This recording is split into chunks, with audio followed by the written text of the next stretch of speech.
When I was in Australia, I had a chance to visit with Jane Sloane at the International Women's Development Agency and learn about the tremendous success she is having building effective partnerships in her region.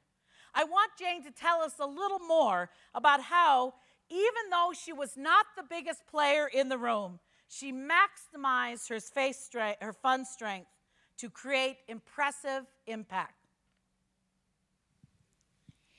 International Women's Development Agency is seizing the moment to build bold partnerships and increase our investment, influence and impact.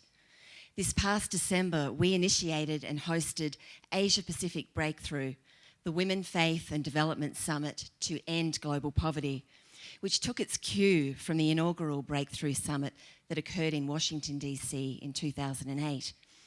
The summit engaged women from communities throughout the Asia Pacific region to show how an intersection of women, faith and development has played a critical role in addressing poverty and injustice for women.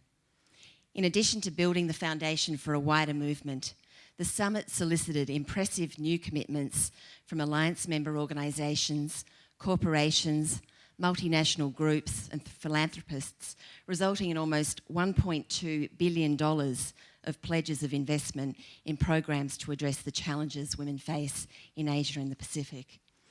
Furthermore, a new Asia Pacific Women, Faith and Development Alliance was launched, which is already seizing the moment for increased partnerships between women, faith and development communities and the private sector around a common goal of ending poverty for women.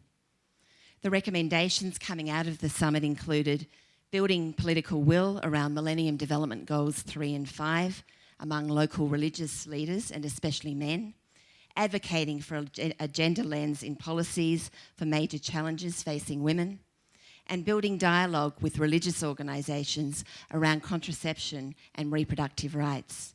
We seized the moment by collaboratively increasing funding in our region, advocating for a gender lens in all funding, and leading powerful partnerships spanning diverse sectors. Thank you, Jane. The progress women's funds are making in Australia and Oceania is evidence of the growing influence of women's funds. This is the kind of work we need to increase across the network in order to gain the funding that is needed to scale up and optimize the work of both women and girls as well as the funds. The work Jane described is complex and nuanced. Not one of us is working on simple problems with easy answers, and we have to be honest about that. That's where that prophetic voice and truth-telling comes in. The challenge requires intelligent, strategic solutions.